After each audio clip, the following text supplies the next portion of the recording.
Right, Anne-Marie, thank you for joining me today. How are you? Well, thanks for inviting me. I'm actually very enthusiastic to talk about handpan and music. I'm good, thanks. How are you? We both share a love of this lovely instrument, and we both have a quite a interesting background in music. Now, you've had music in your life for most of your life, haven't you? Ever since you were a little girl. I mean, you sent me your musical background, and you were playing the flute and playing the piano in just little bits and pieces, even when you were a little girl. Is that right? Yeah, exactly. Music has been there all my life. Even before I started playing musical instruments, I was like always dancing and performing. And I started with the flute when I was like 5 or 6 years old, then moved on to piano. Of course, my those were the instruments that my parents forced upon me. I didn't Yeah. choose them by myself.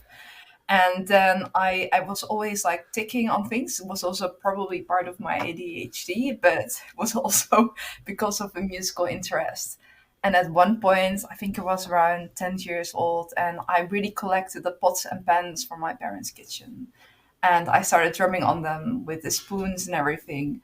And I think they couldn't take it anymore. And that's when they decided perhaps we should give our daughter rent a drum kit that she can play on the actual drum kit instead of our kitchen, instead of our. Where did you hear these rhythms? How did they come out? I think it may be due to where I grew up as a small child because I'm born in Curaçao, which is an island in the Dutch Caribbean. So half of my family is actually from this island on Curaçao, and there's always music there. If I would go now to like if I would celebrate Christmas there right now, it would be so different from here because it would be during the day. There would be lots of music. It would be dancing and drinks. So music is really a part of the culture there. And I remember that there was always music when I grew up. My father plays a lot of instruments, and my grandfather used to also be a teacher in music, musical teacher. He was also always playing and composing music. So I Yeah. think it's just I think I'm sort of born into it. It's in your blood. It's in your family heritage, isn't it? That's amazing. You were born into it. You didn't have much choice, did you? Exactly.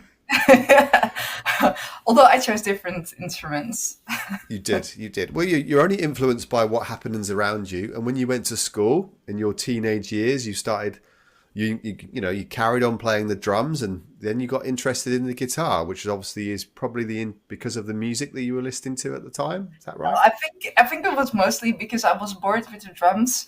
Like drums Right. is just a rhythm, and then after a while you're like, okay, where's the music? Where is someone that sings, or where's a melody? So that's when I started playing guitar, and I was actually playing guitar, but also playing like percussion on my guitar, like slamming on the guitar itself, slamming on Yeah. the strings. So it was more like playing percussion on guitar, more than That's melody. cool.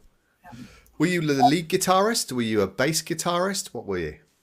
I was more the one that plays like the chords, Yeah. but when I did find some papers the other day from when I was 12, and I was actually already composing. So I would play like the chords. I would then record that on my tape recorder because that was like the early 90s. I would record it on my Yeah. tape recorder, and I would play like more of like a solo over it, and then I would think of a bass line and of a rhythm. So I was trying to do it all on different instruments, I guess. And Exactly. then you carried on. You played in a few bands, going through college, and found DJing as well. How did you? What caught your eye with DJs and DJing? What made you want to play music? I think I was first introduced to the like actual vinyl like record players Yeah. when I started studying, and I was immediately hooked because you had to beat match the different rhythms. So there was like this percussion component, Yeah. really rhythm based, and I was listening to a lot of drum and bass at the time. So it is really drum and bass, two instruments that I love. Yeah. And Mm. I saw like I saw the possibilities of making music out of music that's already there, because I was never really interested in like playing the one song and then another song, but I was interested in how can you combine not only two vinyl players but with a third one. So at Yeah. one point I had this setup at home with two record players, two vinyl players, and two CD players, and I was trying to have use four different songs to create like new songs. And this Yeah. was before the time that you had like the beat matching and everything. So I really had to listen Wow. to it to make sure that all the beats would match, etc. You were in college, you were in bands, you were DJing, you were spending a lot of time listening to music, starting to produce music, found yourself onto Fruity Loops and started recording Yes. music. You had a DJ residency as well. You were living the musician's lifestyle, right? Yes. Absolutely, in a way that was also not too healthy, because I was actually studying for something completely different beside Hmm. like the DJing multiple times during the nights, because it was really nights from 11 p.m. to like 5 a.m. or something. Worked in a record store as well, selling music, and yeah, played with my band a lot. And then I noticed that I wasn't capable physically to do any certain things anymore. So I would be standing DJing, and I wanted to sort of remove the bass and then to get it back in, and my hands just didn't respond well, Right. and I started noticing that it became worse. And at one moment, I was at home in my student room. I Yeah. finally earned enough money to get my new Pioneer mixer there, like this massive thing. Yeah. The doorbell rang, and I couldn't even carry the box with the mixer because my arms sort of stopped working. I was about to sort of participate in DJ contest, and I had to cancel everything. I had to go back to my parents who had to take care of me, and uh, I think it took about half a year or maybe a year before I found out that I had MS. And at the Hmm. time, I quit my studies as well.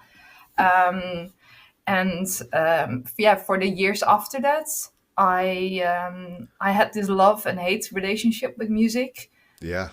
Whenever I I bet. was out there and I would see a drummer or I would see a DJ, it would hurt so much seeing that I I was able to do that, but not anymore. So I Hmm. was really holding on to the person I was, and it took me a couple of years to let go of who I was and to create my new self. And music was not part of that new self anymore. I sold all my DJ stuff. It took me a couple of years, step by step, to let it all go. In the end, Yeah. I sold my cymbals for my drums, etc. And I thought, okay, this is just the new normal. This is it. Yeah. And to then 1.5 years ago, I don't know how, but I saw this kalimba in like this sort of in this alternative shop where you can buy like incense and like stones. I saw this kalimba and I thought, oh, music, and I bought it and never played on it. But this was actually the trigger because somehow it Right. got me into the rough fast. And I bought a rough fast drum and I was completely hooked. I was immediately back into music. Like I could play drums on it, I could play melody on it. And then, yeah, what's next? What's after the rough fast? Then there's only one way, one step next, and that's the handpan, of course. Let's So take a step back because we shouldn't brush over your years there of suffering with MS. That was a big deal for you to deal with mentally, and it looks like that you turned away because you had to from music. So you still enjoyed listening to music in those years, or did you have even have a problem with listening to your favorite music? I loved listening to music. So, like on, I don't know if Spotify was there, but just listening to music and dancing. I love dancing. So, I would Right. do that a lot. But I remember just seeing a performance of a band or going to a festival where there would be DJs. Hmm. And like at the time I was really doing well as a sort of upcoming DJ. There weren't many female DJs out there at the time. Yeah. So I was doing really well, and I got to get known, and knowing what I was capable of just hurt so much when I would see a DJ, especially Hmm. when I would see DJs, mm, that I would think about like I could have been here and Yeah. I could have done this. So this was really, I think, it was also a part of my own identity, sort of an identity crisis that I went through. So you could dance. Did you just make a mental decision to you were decided you were not going to be a DJ anymore, or could you not physically cope with doing the sets? Do you think it was a mental decision or a physical decision that you made? Oh, that's a very good question. This was actually getting my, because I have ADHD and MS, and they will just go like, this was almost a fight between them because Yeah. my ADHD makes me like super ambitious and like Yeah. going going for things, but it also means that if I'm like DJing or even playing handpan, I lose track of time. So I think, I'm gonna play like a set, or I'm gonna DJ for like half an hour, and then suddenly 4 hours have elapsed, Okay. and which is totally fine. But then my MS says like, no, you're like, this is like you're destroying your body because you have to drink, you have to move.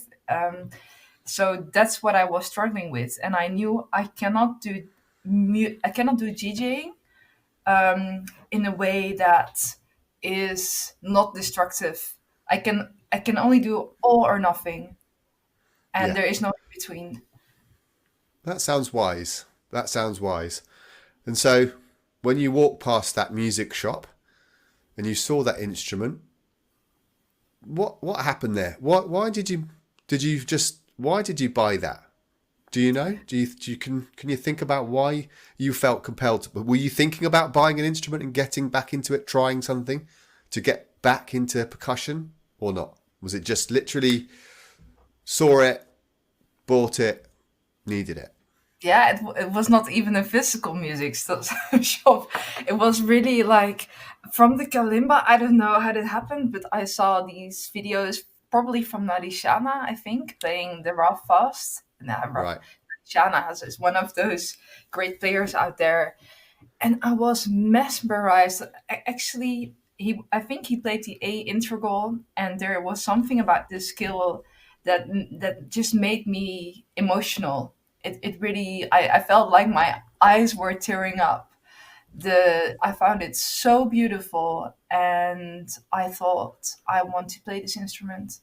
So it was really from an emotional perspective that something happened to me, and I listened to it again and again and again, and um, arriving, and then I decided I have to have one of these, and then you get into, okay, which one, which skill, and I Yeah. really chose I think the B Celtic, like double ding from Roughfast, Yeah. not from an emotional perspective, but more from a perspective like, okay, this one has an extra ding, probably I can do more with that. So tell me, Anne-Marie, what it was like. You've bought this instrument that you've fallen in love with online. You got it out the box. You put it on your lap. Yeah, What happened next? I did. Um, Can you remember that day? I can remember, how enthusiastic I was just about the unboxing. And I just remember like the 2 weeks after I was playing every single day, my boyfriend was just like falling asleep next to me because it was so soothing. But I didn't have any technique, so I would just slam on it like a drummer, like big movements. Yeah. And I was just like, I wasn't thinking, I was just playing and enjoying what I was playing, just losing track of time as well. Not everybody can afford to buy multiple instruments and they worry about choosing the right instrument. It needs to be the right one for them. So do you have any advice for anybody that who is thinking about choosing an instrument, what advice would you give them? Yes. Yeah, because it sounds like I choose the right instrument at the right time, but that's my story is not as good as as it sounds, because my first handpan was horrible, and the second one even worse. Like I still feel the pain from then, and it's so maybe in short, before I sort of give my advice, I thought, okay, ref fast is great, so let's buy a ref pen. And ref pens are not sold in the music stores here, so I chose it from what I heard online. And when I received it, it was damaged, and it was out Oh, of tune. But I wasn't sure because I thought, maybe this is the sound that a handpan makes. yeah. I didn't know anyone around me that played handpan, so I thought, okay, maybe this is just a weird sound. And in the end, it turned out it was out of tune. It took me about 3 months to send it back. So I thought, okay, let's go to a proper shop. So I went to a shop where they sell handpans. I won't discuss any names, but I didn't realize that the best way to go for a handpan is actually to go to a maker and not to a shop that sort of resells them. It happens. I hear it over and over again, including myself. I bought my first handpan online, and it was a Chinese handpan, and it was a D-curd, and I was lucky. It was okay. It was pretty good. I got to learn how the technique, but after I started listening to other handpans online, I realized it wasn't that great, and then I sold that one and bought my better handpans directly from makers like Meridian and Zephyr in the UK. Yep.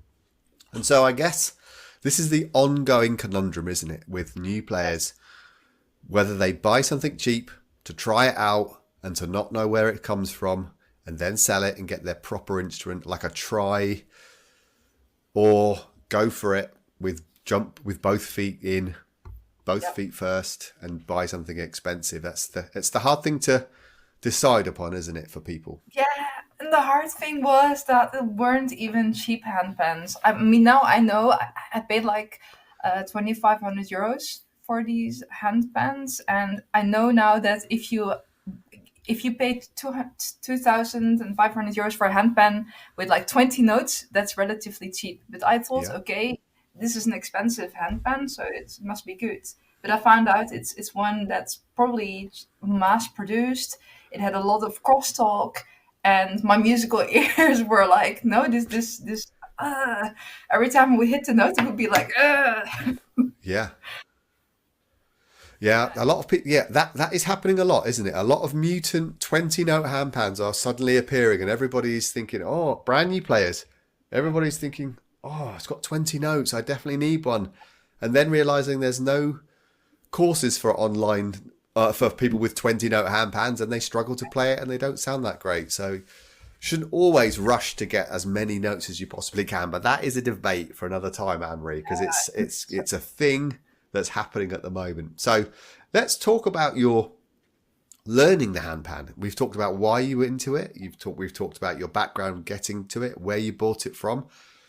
You started bashing along to how you used to be a drummer and putting your boyfriend to sleep. What when did you start looking online for lessons, and how did you start to look how to play the handpan So I properly? had I had two lessons from a teacher in the neighborhood, but he moved away temporarily. So I realized like I don't have a teacher anymore, and these two lessons were like super valuable because I learned so much, and I realized I need lessons. For a moment, I thought, I have a musical background, I don't need lessons, and then I realized I do because this is really a new instrument.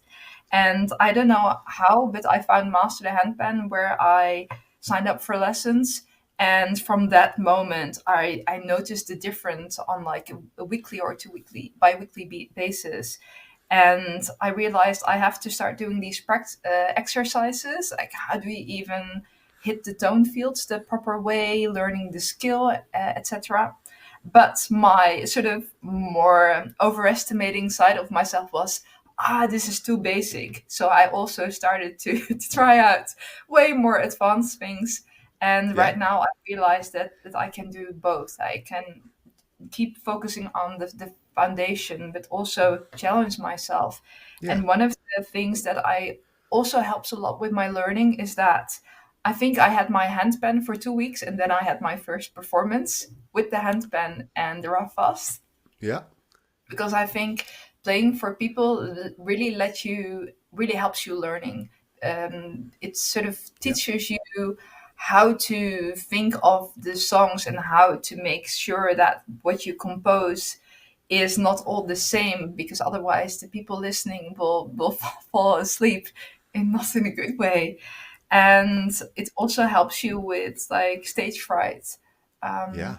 I'm also trying to do that, and then I went to a handpan festival and I realized that this was a completely different way of learning. Things you don't learn from just playing with yourself on the handpan or by taking lessons, but you learn how to jam with people and to come out of your comfort zone, because I was so scared when I first played with other people. Like I've done that like for years and years with playing the drums and guitar, but Yeah. I was almost shaking out of nervousness when I was on the Pen Tribe Festival. And especially teachers would say, let's play something together. I wonder What? why. Why do you think? I think because these guys, they're such good players, and I feel like I'm such a beginner and I don't Right. even know how to to touch the handpan. But I think, then you think, okay, you know what? I'm just gonna do it. And I think those were the highlights of my summer, playing together with this group of other handpan players. And sometimes you would even just do like da da da da da da, just like, and it would yeah. sound great. So Yeah. so I think it's really in the end about getting out of your comfort zone and just do it. Just try and fail and learn and experiment. These are good, positive things for people to take on board. Not everybody has your confidence, though, Anne Marie. And a lot of people do feel a little bit shut off from the rest of the world. They don't open themselves up. And so to build their confidence, they go online and they learn online first. And then hopefully, you're right, they will then take that into the offline world and realize how much more joy that you will find playing the handpan for other people and with other people. You're absolutely right. But to get those foundations down, we have a loads of courses now on Master the Handpan, don't we? What's some of your favourite courses on the website that you like to do? I choose a combination of courses, Yeah, so do I. um, because some teachers resonate with me more because I know that they sort of give me what I need. I can make my own practice. I can just pick and choose whatever course I'd like, and I don't have to do it the exact way as is instructed, but I can create my own way of learning. That's a good start. Have you tried Marloy's course yet? Not yet, not yet. Well, you No. will love that. She does everything fun. So all of her practice is focused on having fun. And like you, I jump around the different courses and I put a heart next to Yeah, the practice lessons that I like to do of the yeah, different courses. And so in my favourite section, when I first started using the favourite section, I was just, oh, this is my favourite groove, or this is my favourite song to practice. And then I realised that that's not really helping me. They're like bookmarks of stuff that I probably won't yeah. go back to. So I took all them out, and then I just favorited my favourite warm-up lessons from Curaçao, from Marloy, from Alexander Merrick's, and just ones that incorporate good technique but also quite fun. But the Marloy, she is technically brilliant, but also such fun and joyful to play and to watch. And so if you like having fun while you practice, I would definitely suggest you checking the Marloy course out. She is brilliant. That's a great recommendation. And I think it's also very useful that sometimes I think you're one of the people that sometimes highlights like a recommended course. Yeah, I think there was also this course from Curaçao about, I think it was about dynamics or yeah, contrasts. And I think whatever kind of courses or practices you do, there are these types of courses that benefit everyone, no matter what kind of level you're playing yeah, on. And I would say, indeed, those kinds of lessons, like Cabasao's course on contrast. I think contrast or dynamics are Yeah. very useful. You like doing the courses. What else do you like on the site? What's your opinion about the village and the online community that we're building up on there? To be perfectly honest, I have to take care that I'm not only doing my activities in the village and the community, because Me too. in the beginning when I signed up for Master the Handpan, I was really focused on the lessons. Like I need to learn more grooves, etc. But I realized that the village is like it's amazing because you can share your own experiences and you see that it helps with other it helps other people, but also the other way around. And I love the monthly challenges because it gets you out of your comfort zone. It makes you try something that you haven't done before. Then you see all the other submissions and you're like, wow, this is also, I can also approach it in such a way. Like I'm usually like filling all the space with notes and percussion, and then I listen to someone who leaves a lot of space, and I learn so much just from hearing how other people approach it. And then we have the sessions like the student focus, etc. It's I realize that I may learn even more from that in a way than from just doing the more technical kind of practice. So I think it's a really great addition. And yeah, um, it's great. And actually, that's something I wanted to also share with having all these different courses, and you have the village and you have the workshops and the student focus. I sometimes lose my own focus. So what I did, I made this paper on the fridge, and on this paper I just have like a date, first day of the week, and I say what will be my weekly focus. And sometimes I feel like I want to improve my technique, so I say like improve like the volume that you talked about, Phil. Like I want to practice the playing with volume. Yeah. And the other moment I'm like, no, the weekly focus is on something else, on learning a new groove. Or so I have my weekly focus, plus I have like this checklist because I force myself to do the challenge every month, and then I can just check it off, and I get this like feeling of instant reward, like I did that. I'm so glad you've talked about this, Anne-Marie, because I also, and I'm sure a lot of people on the site feel a little bit overwhelmed by the amount of different things that you can do. And you feel like you've ground to a halt and you don't do any of it. You're like, there's so many things I want to do.